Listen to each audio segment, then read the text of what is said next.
कोई दोष नहीं है। मन से दिया हुआ जो आहार है वह साधु को लगता है, यानी साधु उसका अधिकारी होता है। हमारे यहाँ पर कहा है नवदा भक्ति पूर्वक ही साधु को दान दिया जाता है। यदि अहंकार के वशीभूत या क्रोध में आकृति बना करके यदि हम साधु को आहार देते हैं तो साधु उस आहार को ग्रहण नहीं करता। क्षमा भाव जब तक मन में धारण ना करे तब तक कोई भी धार्मिक कार्य सफल नहीं हो सकते।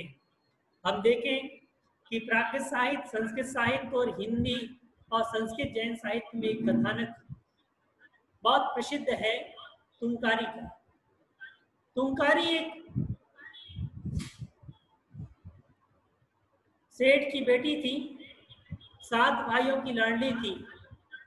उसका वास्तविक नाम कुछ और था, परंतु उसको तू कहने से बड़ी चिढ़ होती थी। यदि किसी व्यक्ति ने उसको तू कह दिया ये समझ लीजिएगा कि वह उस पर क्रोधित हो जाती थी। सेठ की राजा से बड़ी पहचान थी। उसने सोचा कि मैं किस किस व्यक्ति को मना करूंगा कि आप मेरी बेटी को तू ना कहें। आखिरकार उसने राजा से शिकायत की कि देखिए मेरी बेटी को कोई तू ना कहे, इस कारण से आप ऐसा कोई आदेश निकालें। तो राजा ने सोचा कि सेठ जी की बेटी है, कहीं कहीं वह पुरोहित की बेटी का भी उदाहरण इसी प्रकार से मिलता है। तो राजा ने सारी में राजाज्ञा निकाल दी कि इस बेटी को कोई तू कहकर नहीं पुकारेगा, और वह संतुष्ट थी। देखिए तू कहने मात्र से जिसको क्रोध आ जाता है उसको यदि गाली दी जाए तो क्या होगा, आग बबूला हो सकता है।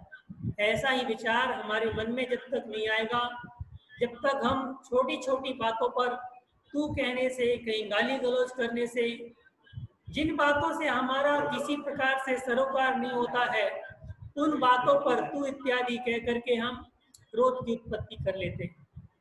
वह तुंकारी उसका पूरे राज्य में तुंकारी नाम से नाम प्रसिद्ध हो गया। आखिरकार कोई व्यक्ति कहता नहीं था, मन ही मन यही सोचता था ये तुंकारी है। उसकी शादी का विचार आया जब उस पुरोहित को, तो पुरोहित ने सारे जगत में बेटा देखा, लड़का देखा, परंतु कोई व्यक्ति उसको अपनाने को राजी नहीं था, क्योंकि वह बात बात करके नाराज हो जाया करती। आखिरकार पुरोहित ने एक सज्जन पुरुष को बुला करके कहा कि मैं तुझे बहुत सारा धन दूंगा, तू मेरी बेटी से शादी कर ले। शादी कर ली, क्योंकि लालच था उसके अंदर, उसने पैसा लेकर शादी कर ली। शादी करने के बाद एक शर्त रखी कि इस बेटी को कभी तू कह करके संबोधित मत करना, तेरा जीवन बड़ा सुखी रहेगा। उसने वचन दे दिया कि मैं कभी से तू नहीं कहूंगा। शादी हो गई, कुछ साल व्यतीत हुए। पति एक दिन राज्य में एक नाट्य मंडली आई हुई थी, वहां नाटक देखने के लिए गया। रात हो गई, देर रात हो गई, वह घर लौटा, दरवाजा खुलवा रहा था। आखिर उसको, उसकी पत्नी को नींद बहुत तेज आ रही थी, वह सो गई। दरवाजा खुलवाते खुलवाते आखिरकार वह जब नहीं उठी तो उसने कहा, अरे तुंकारी दरवाजा खोल।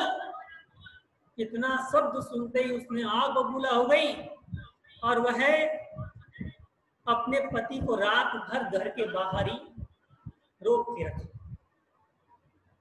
दूसरा दिन व्यतीत हुआ, सुबह हुई, पति अंदर आया, माफी मांगी, आइंदा के बाद से ऐसा नहीं होगा।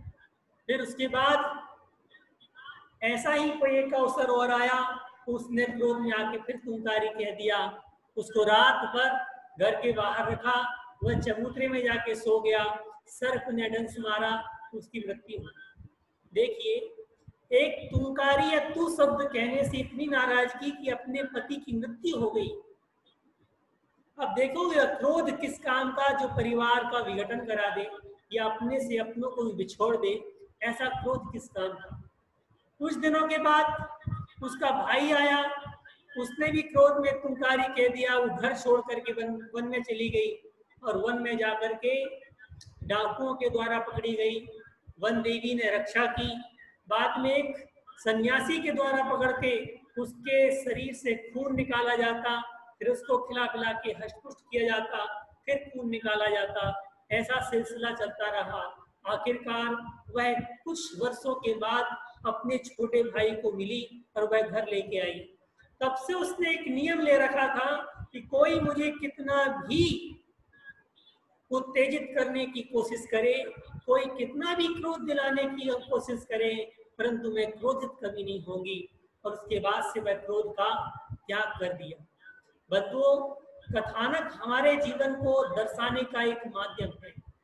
उस तुमकारी कथानक ने हमें यह समझाया कि उसने जो क्रोध पूर्वक जो भोगा सो भोगा, हम क्रोध पूर्वक ऐसा व्यवहार ना करें कि तुमकारी के जीवन की घटना हमारे जीवन में उत्पन्न हो जाए। तो वह क्रोध कितना भयानक है, इस तुमकारी के एक उदाहरण ने हमें बता दिया। आचार्य कुंदकुंद स्वामी कहते हैं कि क्रोध क्या है और क्षमा क्या है। जब तक हम क्षमा समझने के लिए क्रोध को समझना आवश्यक है, जिस प्रकार से सोने की पहचान करने के लिए पीतल की पहचान आवश्यक है। यदि कोई सोने की पहचान मान ले कि पीली हर वस्तु सोना होती है, तो वह पीतल को भी सोना समझ लेगा। उसी प्रकार से क्षमा की परिभाषा बिना क्रोध की परिभाषा के पूर्ण होने वाली नहीं है।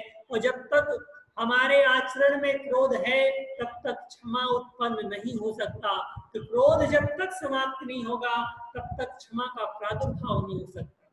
बंधुओं, क्षमा कहीं और से आने वाली वस्तु नहीं है। क्षमा एक स्वभाव है और क्रोध एक विभाव है।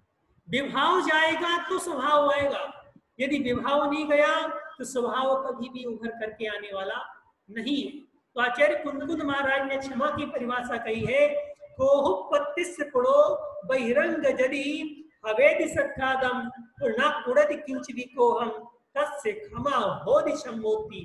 कि क्रोध के बाहरी और अंतरंग कई परिणाम मिल जाने के बाद भी यदि कोई व्यक्ति उस क्रोध के वशीभूत होकर के क्रोध उत्पन्न नहीं करता है और क्षमा धारण करता है, तो उसके अंतरंग में क्षमा भाव उत्पन्न हो सकता है। क्षमा एक अकेले कमरे में रहकर के नहीं हो सकती। जब तक हम बाहरी वातावरण में रहेंगे नहीं, जब तक हम बाहरी वातावरण के सानिध्य में आकर के क्रोध के परिणामों के बीच में होकर भी यदि हमने क्षमा धारण की, तब क्षमा है। एकाकी होकर के क्रोध आएगा नहीं, तो हम क्रोध करेंगे किसको? तो जब क्रोध आए और क्रोध हो रहा हो, उस समय मन की विकृति को संभाल करके क्षमा जब उत्पन्न हो जाती है, क्षमा धारण करते हैं, तब वह क्षमा उत्पन्न हो सकती है। जैसे कि आज हम देखते हैं, कोई भी व्यक्ति छोटी सी गलती भी कर देता है तो सॉरी बोल देता है। देखिए भैया, शब्दों में कितना अंतर है। अंग्रेज हमें सॉरी बोलना सिखा गए कि कोई भी गलती हो, छोटी हो या बड़ी हो, सॉरी बोल। गलती कैसी है इस पर कोई विचार नहीं करता है। मगर जब आप हिंदी भाषा में आएंगे तो देखेंगे कि जब किसी से कहेंगे भाई साहब मुझे क्षमा कीजिएगा, तब आप स्वयं फीलिंग करेंगे, स्वयं अनुभव करेंगे कि वो क्षमा शब्द, दो शब्द कहने पर आपको क्या आश्चर्यभूत परिणाम निकलते हैं और सॉरी बोलने पर क्या परिणाम निकलते हैं। एक छोटे से बच्चे को बचपन से सॉरी बोलना सिखाते हैं, बड़े से बड़े भी अपराध कर लेता है तो कहता भाई साहब सॉरी। किसी को उसने डंडा मार दिया तो सॉरी बोल देता है। सॉरी इस प्रकार से प्रचलित हो गया है कि गलतियां करते जाओ और सॉरी बोलते जाओ, यानी इसका कोई बेनिफिट नहीं निकल रहा है कि एक बार सॉरी बोलने के बाद व्यक्ति दोबारा उस गलती को ना करे। जबकि क्षमा हमें सिखाती है, यदि हमने किसी से एक बार कह दिया कि भाई साहब मुझे क्षमा कीजिए, तो अंतरंग में यह परिणाम उत्पन्न हो जाता है कि मैंने गलती की क्यों, मैंने गलती क्यों की कि मैं उससे क्षमा मांग पा रहा हूं, तो वह उस गलती को दोबारा नहीं कर पाता। दूसरी बात, सॉरी शब्द में वह भाव निहित नहीं है कि मैं किस अपराध के लिए सॉरी कह रहा हूं। एक ठोकर लग जाती है सॉरी, थप्पड़ मार दो तो सॉरी, हर चीज के लिए सॉरी शब्द है। क्या उसका मूल भाव कुछ है कि किस गलती पर कितना बोलना चाहिए? ऐसा नहीं। जबकि क्षमा जब हम बोलते हैं तो अंतरंग से क्या परिणाम निकलते हैं, जब आप अनुभव करके देखेंगे तो बड़ी गलती पर, छोटी गलती पर क्या किस प्रकार से व्यवहार करना चाहिए, आप घर में रहते हुए यदि इस वाक्य का उपयोग करें कि भाई साहब मुझे क्षमा कीजिए, इस शब्द को बोलने में और सॉरी शब्द को बोलने में क्या फीलिंग होती है, यह आप स्वयं अनुभव करेंगे तब आपको समझ में आएगा। क्षमा लोग 3 प्रकार से करते हैं। या तो किसी को मजबूरी होती है, किसी से काम निकलवाना होता है तो क्षमा मांग लेता है या सॉरी बोल देता है। जैसे किसी सेठ के यहाँ पर कोई नौकर काम कर रहा हो, किसी कंपनी पर काम कर रहा हो, अपने से बड़े अधिकारी के सामने उसकी गलती हो या ना हो उसको झुकना ही पड़ता है, उसे क्षमा मांगना ही पड़ता है। और बाहर निकलने के बाद कुड़कुड़ करना चालू कर देता है, गालियां देना चालू कर देता है, अपने सहपाठियों से उसकी बुराई करना चालू कर देता है। तो बताइए क्या उसने क्षमा मांगी? केवल वचन की प्रवृत्ति की, केवल वचन से व्यवहार किया, अंतरंग तो साफ नहीं हुआ। जब तक अंतरंग साफ नहीं होगा तब तक बाहर की प्रवृत्ति में कितना भी अंतर आ जाए कर्म का बंध होगा ही होगा, क्रोध उसके अंदर से नहीं जा पाया। या हम ये सोचें जितना क्रोध उस अधिकारी के ऊपर उसको पहले आ रहा था, क्या क्रोध करने के बाद उसने जब क्षमा मांगी क्या उससे दुगना परिणाम नहीं हो गया? हमने जबरन मजबूरी में उसको क्षमा तो मंगवा ली, परंतु उसके क्रोध का टेम्परेचर कितना हो गया? क्या क्षमा मांगने से पहले क्रोध का जितना टेम्परेचर था, क्षमा मांगने के बाद क्या टेम्परेचर कम हुआ? मजबूरी में जो क्षमा मांगी जाती है टेम्परेचर दुगना हो गया, यानी क्रोध के परिणाम उसके दुगने हो गए। क्या वो मजबूरी में जो मांगी गई क्षमा थी वास्तव में वो क्षमा थी क्या? जो क्रोध के परिणामों को कम करने का साधन था वह क्रोध के परिणामों को बढ़ाने का साधन हो गया, तो वह क्षमा कदापि नहीं हो सकती है। दूसरी क्षमा होती है स्वार्थी क्षमा। एक तो मजबूरी में था कि नौकरी से निकाल देगा इसलिए हमने क्षमा मांग ली, बड़ा पहलवान था, छोटा व्यक्ति दब गया, उसने गलती की या हमने गलती की, मांगना तो क्षमा हमें क्योंकि हम कमजोर हैं। दूसरी क्षमा होती है स्वार्थिक क्षमा। जब किसी व्यक्ति से हमें कोई स्वार्थ साधना होता है तो हम कितने नरम हो जाते हैं, कितने पिघल जाते हैं। हम जैसा कोई व्यक्ति ऐसा लगता है कि हमारे बराबर कोई उसका हितैषी नहीं है, हम इतना दिखावा कर बैठते हैं और अंतरंग से क्रोध के परिणामों को इतना तीव्र कर बैठते हैं कि बाहर वो क्रोध के परिणाम नहीं दिखाई देते। आप एक उदाहरण देखें, जिस दीपक को हम बाहर खुले में रखते हैं उस दीपक का टेम्परेचर या उसकी गर्मी कितनी होती है, और उस दीपक के ऊपर यदि हम कोई जाली इत्यादि ढांक देते हैं तो उस जाली को भी वह तपा देता है और दीपक अंतरंग से भी बहुत तप जाता है। तो जो स्वार्थ पूर्वक जो क्षमा की जा रही है, यानी बाहर क्षमा का ढोंग या दिखावा किया जा रहा है और अंतरंग से क्रोध की भट्टी जल रही है, अब बताइए कि क्या बाहर के वह क्षमा के भाव अंतरंग की भट्टी को बुझा पाएंगे? वह नहीं बुझा पाएंगे, वह तो अंतरंग की भट्टी को और प्रज्वलित कर रहे हैं। जैसे दीपक ढकने के बाद ज्यादा गर्म हो जाता है, उसी प्रकार से बाहर क्षमा का फूटा ओढ़ लेने के बाद अंतरंग के क्रोध के परिणाम तीव्र हो जाते हैं। ये दूसरी प्रकार की क्षमा की भावना, इन्हें स्वार्थ से की गई क्षमा। तीसरा क्षमा का परिणाम है वास्तविक क्षमा। वास्तविक क्षमा उसे कहते हैं जिस प्रकार से हमारी गलती है तो हमें महसूस होना चाहिए, किसी के कहने से या किसी के दबाव में आकर के हम क्षमा नहीं मांग रहे हैं। हम जब तक इस बात को महसूस न कर लें कि मैं अपराधी हूं, तब तक हम यदि किसी से क्षमा मांगते हैं, जब तक महसूस नहीं किया यदि हमने क्षमा मांगी तो हमारी क्षमा वो निरर्थक है, क्योंकि उसने हमारे अपराध को धुला नहीं। परंतु जब हम अपने अंदर से अपराध महसूस कर लेते हैं, जैन दर्शन में कहते हैं अपराध का सबसे पहला प्रायश्चित होता है, यानी अपराध को खत्म करने के लिए, अपराध को समाप्त करने के लिए अपराध का अनुभव करना सबसे पहली कड़ी है। उस अपराध को जब तक हम स्वीकार नहीं करेंगे तब तक हमारी क्षमा अंतरंग से आएगी नहीं, जब तक हमारी क्षमा अंतरंग से आएगी नहीं, क्योंकि हमने अपराध बोध हुआ नहीं। पर अपराध बोध हुए बगैर यदि हम किसी से क्षमा मांगते हैं तो हमारे अपराध की पुनरावृत्ति होती जाएगी। जैसे देख, कानून और दर्शन एक कहता है। कानून कहता है हम दंड देते हैं अपराध की कमी के लिए। दर्शन कहता है हम प्रायश्चित देते हैं या कर्मों का बंध होता है, वह दंड दिया जाता है अपराध बोध कराने के लिए। परंतु जितना जितना दंड बढ़ता जा रहा है समाज में, उतना उतना अपराध बढ़ता जा रहा है। तो दंड प्रक्रिया कहाँ फॉल्ट है? दंड प्रक्रिया का क्या दोषपूर्ण है? दंड प्रक्रिया हमने अपराधी को पहले से ही अपराध बोध तो कराया नहीं।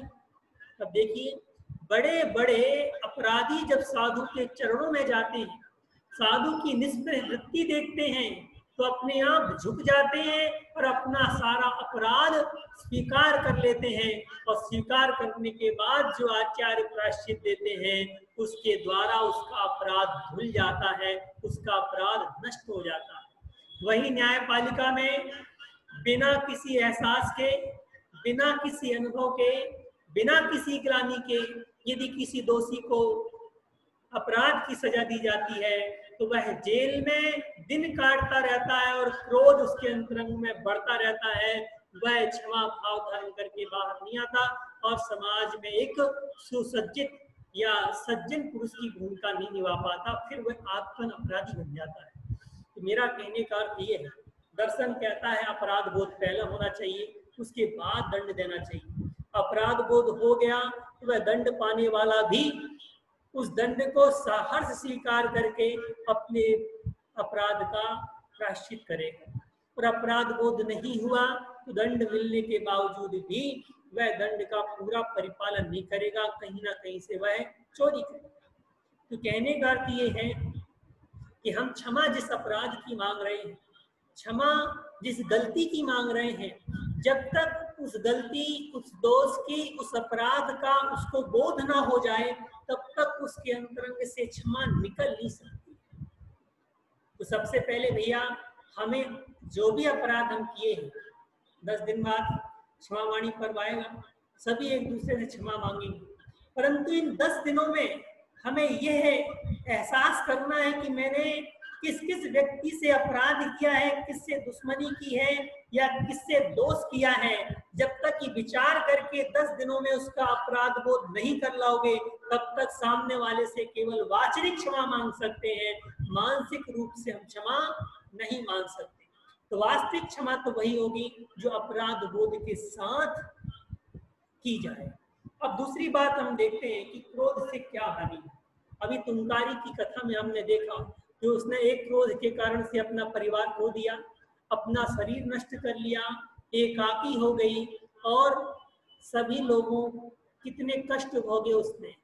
वन में डाकुओं के द्वारा प्रताड़ित हुई, सन्यासी के द्वारा उसका खून निकाला गया और उसको खिला पिला करके हर 6 महीने में खून निकाला गया। वहां से बचकर निकली तो राजा के यहाँ पहुंच गई। राजा ने उसको सेठ को दे दिया। सेठ ने दासी के रूप में अपने घर पर उसको रखा और दासी के कर्म कराए।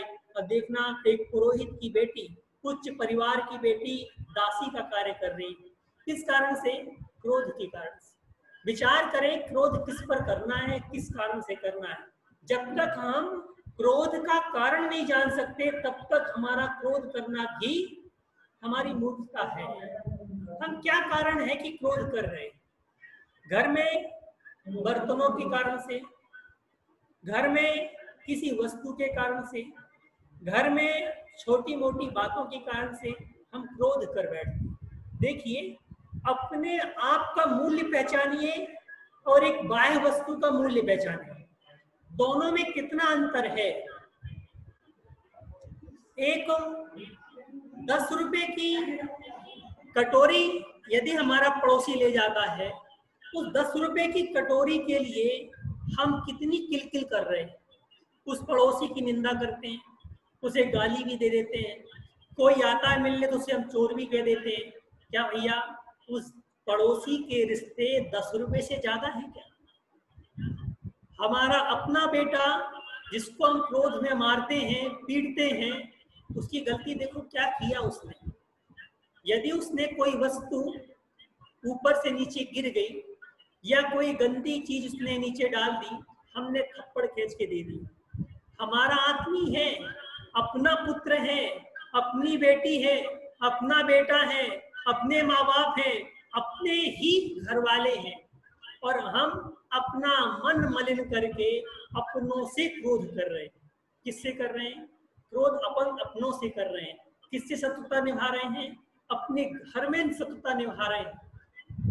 भाई, देश की सुरक्षा करने के लिए देश में जवान खड़े हुए हैं। किससे सुरक्षा कर रहे हैं? दुश्मनों से सुरक्षा कर रहे हैं। किस पर दुश्मनी निभा रहे हैं? दुश्मनों पर दुश्मनी निभा रहे हैं। और हम क्रोध किस पर कर रहे हैं? अपने लोगों पर कर रहे हैं। यदि घर में कुछ गंदी वस्तु गिर गई तो उसकी सफाई हो सकती है, परंतु अंतरंग में यदि क्रोध के परिणामों से आत्मा मलिन हो गई तो उसकी सफाई कितने दिनों तक कर पाओगे? या वह क्रोध के परिणामों का साफ आप कितने दिनों तक हो सकता है? बताइए। तो क्या उस वस्तु का मूल्य और हमारी आत्मा का मूल्य एक है? क्या वह वस्तु महंगी है और हमारी आत्मा सस्ती है? हम किस लिए कमा रहे हैं? हम पैसा कमाते हैं, इज्जत कमाते हैं, घर में रेपुटेशन, बाहर रेपुटेशन, सब जगह कमा रहे हैं। किस लिए? यदि ये रेपुटेशन, यदि ये क्रोध, यदि ये इज्जत, यदि ये पैसा नरक ले गया या निगोद ले गया, तिरंज गति में ले गया, तो हमारा पैसा कमाया हुआ, हमारी इज्जत कमाई हुई क्या काम की? किस लिए कमा रहे हैं? यदि ज्ञान प्राप्त करने के बाद भी नरक जाना है तो मूर्ख रहना सही। क्यों? मूर्ख नरक चला जाएगा तो लोग क्या कहेंगे? बताओ, उसको कोई ज्ञान नहीं था, वरना वो सुधर जाता तो नरक नहीं जाता। परंतु कोई ज्ञानी, कोई जानकार व्यक्ति, कोई अच्छा व्यक्ति जो सब पहलुओं को जानता है, यदि ऐसा व्यक्ति अपनी आदतों के कारण से, क्रोध की प्रवृत्ति के कारण से, अपनों से मनमुटाव के कारण से, या अपने व्यक्ति को प्रताड़ित करने के कारण से कहीं तिरंज गति या नरक गति चला जाता है, तो वह उसकी बुद्धिमानता नहीं, वह उसका ज्ञान नहीं है, वह उसका आचरण नहीं है। ऐसा आचरण किस काम का जो नरक गति ले जाना चाह रहा है? ऐसा क्रोध किस काम का जो आत्मा को तिरंज गति ले जाना चाह रहा है? ऐसा क्रोध किस काम का जो दर दर की ठोकरें खाने के लिए प्रेरित कर रहा है? संसार में क्रोध के छोटे छोटे परिणाम नरकों में बड़े बड़े परिणामों का एक दृश्य है। जैसा हम क्रोध के कारण से, आप जाइए किसी की दुकान पे, कितने प्यार से बोलते हैं, भाई साहब ये वस्तु दे दीजिए, पैसा चुका रहे हैं, वस्तु खरीद रहे हैं, कितनी प्यार से बोलते हैं, मगर उसी को पैसा फेंक करके दीजिएगा और क्या भाई साहब वो वस्तु दे दीजिएगा, क्या आपको वस्तु मिलेगी? कभी वस्तु नहीं मिलने वाली। तो देखें, हमारे अपने क्रोध के परिणाम से पैसा देने के बावजूद भी सामने वाला अपनी वस्तु नहीं दे रहा है, तो क्या हम अपने क्रोध के परिणाम से अपनी आत्मा को दुर्गति में नहीं डाल रहे? जब बाहरी वस्तुओं में कोई व्यक्ति अपनी वस्तु देने को तैयार नहीं है, तो क्या हम अपने क्रोध के परिणामों से सद्गति ले सकते हैं? संसार में जितनी भी वस्तुएं हैं, चाहे वह भौतिक हो या पारमार्थिक हो, सारी वस्तुएं प्रेम से ही खरीदी जा सकती हैं, सारी वस्तुओं का अर्जन प्रेम से ही किया जा सकता है, सारे वस्तुओं और व्यक्तियों के व्यवहार प्रेम की डोर पर बंधे हुए। हमारे यहाँ एक उदाहरण कहते हैं, लाख रुपए में जो वस्तु नहीं ली जा सकती है, 2 कप या कुछ वस्तु खिला देने पर, या घर में किसी को नाश्ता करा देने पर और 2 मीठे बोल के साथ उस व्यक्ति से वो काम किया जा सकता है। लाख रुपए उसको दोगे तो वो काम नहीं करेगा, परंतु उसको अपने घर में बुला करके 4 मीठे बोल बोल करके और 1 कप चाय या दूध पिला करके, पानी पिला करके, थोड़ा सा नाश्ता करा करके हम उसे अपना बना सकते हैं। ये एक बनिया बुद्धि कहलाती है। बनिया लोग हमेशा खान पान पर इसलिए जोर देते हैं कि भाई साहब आइए, घर चलिए, भोजन करना, चाय पर बुला लेंगे, नाश्ते बुला लेंगे। क्यों? क्योंकि अपना बनाना है। पर अपने पर क्रोध नहीं किया जाता, अपने पर हमेशा सरल स्वभाव रखना चाहिए, क्रोध के परिणाम नहीं करना चाहिए। तो क्रोध अपन ने 3 प्रकार से देखी। एक तो मजबूरी में क्रोध किया, एक स्वार्थपूर्ण क्रोध किया, और एक वास्तविक क्रोध का समन किया है। 3 प्रकार से क्षमा की जाती है। अब इसके बाद देखते हैं यदि क्रोध के परिणाम हुए तो क्या हो। डॉक्टर कहते हैं यदि कोई व्यक्ति ज्यादा क्रोध करता है तो हार्ट अटैक की संभावना हो सकती है, बीपी हाई हो सकती है। यानी शरीर के अंदर यदि गर्मी, देखिए गर्मी कहीं और से नहीं आ रही है, हमने जो भोजन किया है, बीपी हाई हो जाए तो क्रोध हाई हो जाता है। यानी क्रोध की प्रवृत्ति हाई हो जाने पर बीपी हाई हो रहा है। यदि यह जो वायु का विकार मस्तिष्क पर पहुंच जाए तो मस्तिष्क की नली को चौक करके, क्या कहते हैं उसको, मस्तिष्क रोग, ब्रेन हेमरेज हो सकता है। या यदि हृदय के ऊपर गई तो हृदय घात हो सकता है। यदि पैर इत्यादि इधर उधर गए तो यह लकवा भी मार सकता है। यानी कहने का अर्थ है कि क्रोध के परिणाम हमारे शरीर को जर्जरित करते हैं। क्या करते हैं? जर्जरित करते हैं। जो जितना अधिक क्रोध करता है उसका शरीर उतना अधिक बनता नहीं। कितना भी भोजन कर ले, शरीर से क्रोध करने वाला, मन से क्रोध करने वाला जो व्यक्ति है उसके शरीर का खून सूखता जाता है। दूसरी बात, उसकी विकास क्षमता कम होती जाती है। तीसरी बात, उसकी सहन शक्ति कम होती है। क्रोध किसको आती है, किसको आता है? जिसमें सहन शक्ति कम होती है उस व्यक्ति को क्रोध आता है। तो हमारी सहन शक्ति अधिक होगी तो क्रोध नहीं आएगा। महाराज लोग करते क्या है बताइए? क्या दिन रात पढ़ते लिखते रहते हैं? भैया महाराज केवल अपनी आत्मा को सहन शक्ति बढ़ाते हैं कि जितनी ज्यादा सहन शक्ति बढ़ेगी परिचय आएगा हमारी और महाराज की तुलना में। देखें, हम घर में रहते हैं, सारी सुविधाएं हमारे पास है। आप बाहर जाकर देखें, जहाँ कोई सुविधा नहीं है, जहाँ भोजन की कोई सुविधा नहीं है, कल मिलेगा नहीं मिलेगा कोई पता नहीं। आज यदि एक टाइम भोजन ना मिले तो शाम तक तो पारा गर्म हो जाता है। और महाराज को पूरे दिन भोजन नहीं मिलना और दूसरे दिन का भी ठिकाना नहीं है कि दूसरे दिन मिलेगा ही मिलेगा। फिर भी वह अपनी आत्मा में समता परिणाम रख करके, साहस को उत्पन्न करके और क्रोध का शमन करने के लिए प्रयास करते। यही उनकी साधना है। जब तक इस प्रकार की साधना हम नहीं बनाएंगे तब तक क्रोध के परिणामों का शमन नहीं कर पाएंगे। अंग कंपन होना क्रोध का परिणाम है। नेत्रों की रक्तता, यानी क्रोधी व्यक्ति के लाल लाल नेत्र होते हैं। और इंद्रियों की पटुता, यानी क्रोध में जो व्यक्ति क्रोधी होता है उसे यह नहीं पता कि मैं किससे क्या कह रहा हूँ, मैं किससे क्या कह रहा हूँ, इस चीज का उसे आभास भी नहीं होता, उसे ज्ञान भी नहीं होता है और वह कुछ भी अनर्गल बातें बोल देता है।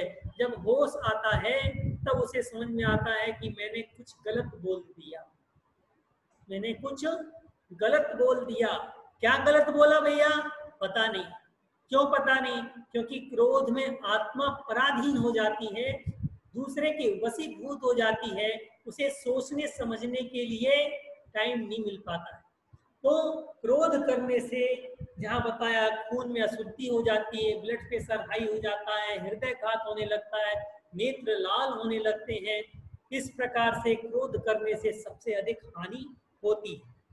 क्रोध उत्पन्न कब होता है और कैसे होता है, उसके कारण जब तक हम नहीं जानेंगे तब तक हम क्रोध पर नियंत्रण नहीं कर सकते।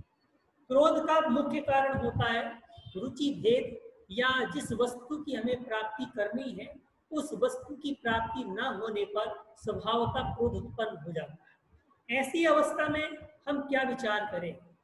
हमें विचार करना चाहिए कि जिस वस्तु की प्राप्ति के लिए हम लालायित हैं, क्या वह वस्तु मेरी है? क्या वह वस्तु मेरी है? यदि मेरी नहीं है तो क्रोध करने का अधिकार नहीं है।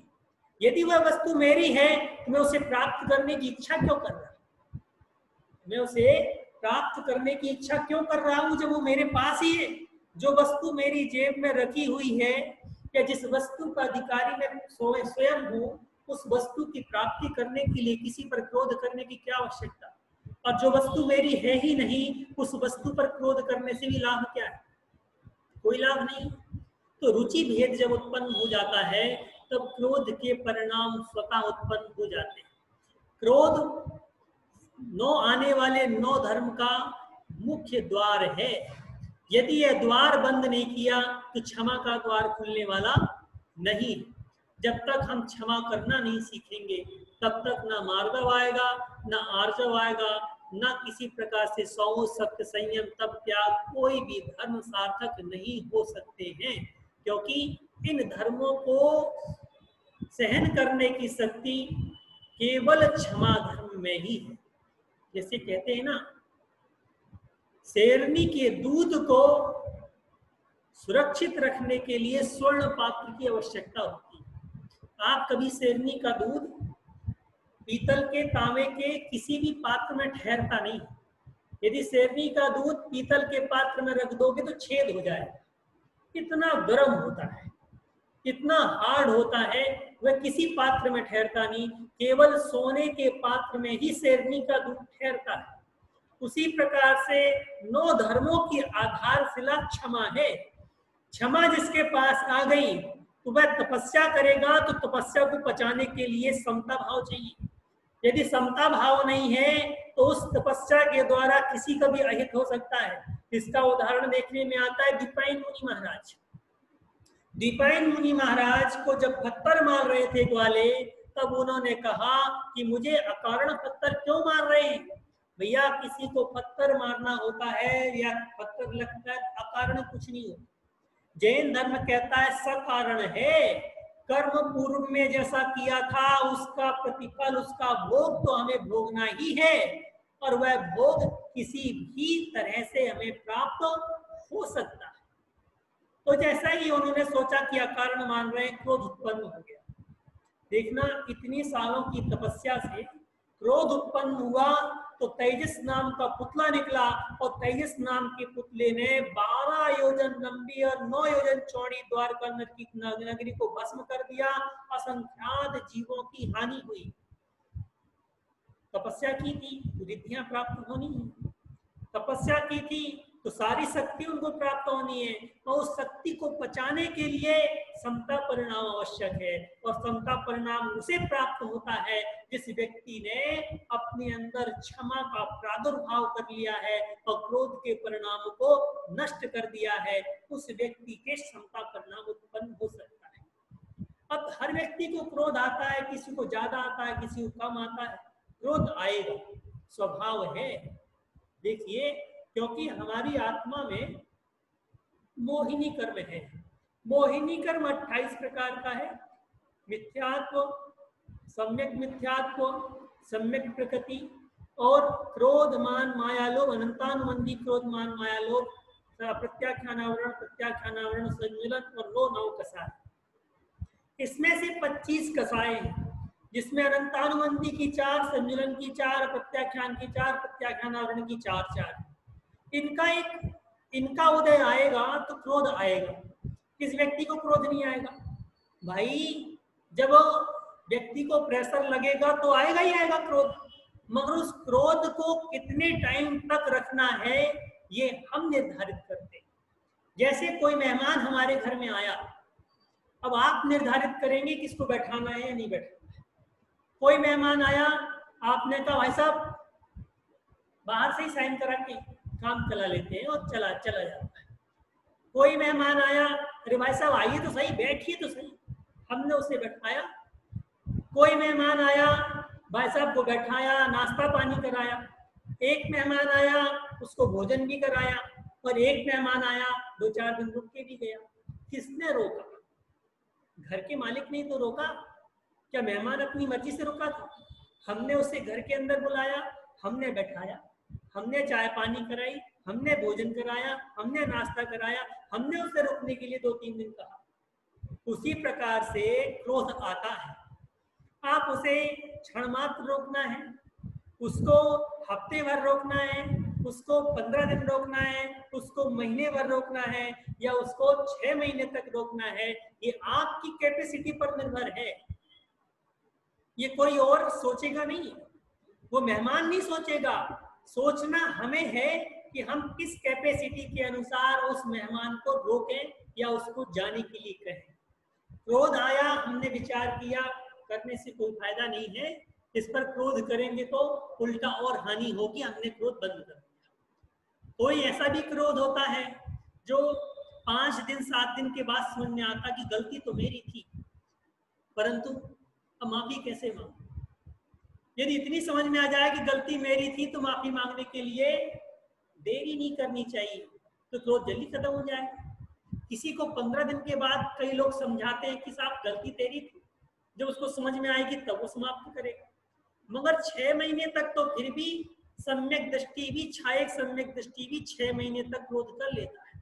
6 महीने तक उसके कसाय रहती है, जैसे राम को कसाय थी, लक्ष्मण को 6 महीने तक कंधे पर लेकर ढोते रहे, मगर 6 महीना व्यतीत होते साथ ही उनको समझ में आएगा कि मैं गलत कर रहा हूँ, क्योंकि सम्यक दर्शन 6 महीने से अधिक यदि कसाय अपने पास रखता है तो उसका सम्यक दर्शन नष्ट हो जाता है।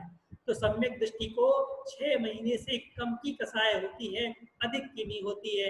अधिक होगी तो उसकी कसाय की अधिकता के कारण से उसका सम्यक दर्शन नष्ट हो जाता है।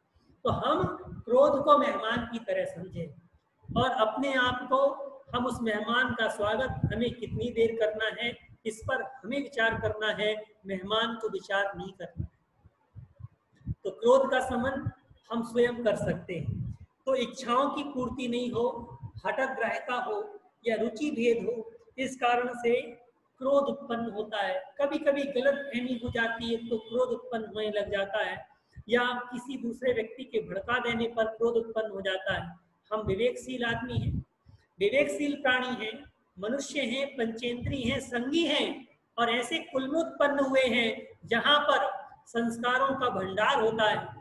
ऐसे कुल में उत्पन्न होने के बाद हमें विचार करना चाहिए कि हम किस पर क्रोध करें या ना करें। किसी के कह देने से हम क्रोध करते हैं तो हम उसके कहने से अपनी आत्मा का हित करते हैं। जैसे घर में रखा हुआ धन हम स्वयं चोरी करें, हम घर में रखे हुए धन की स्वयं चोरी करें, तो कौन व्यक्ति उसको बुद्धिमान कहेगा? भाई धन तुम्हारा है, चुरा क्यों रहे? धन तुम्हारा है, उसमें तुम्हारा अधिकार है। किसी के कह देने से तुम चोरी करने चले गए तो मूर्खता है। उसी प्रकार से आत्मा का धन हमारा है और इसको चुराने का अधिकार किसी और को हो सकता है, अपन को तो नहीं है।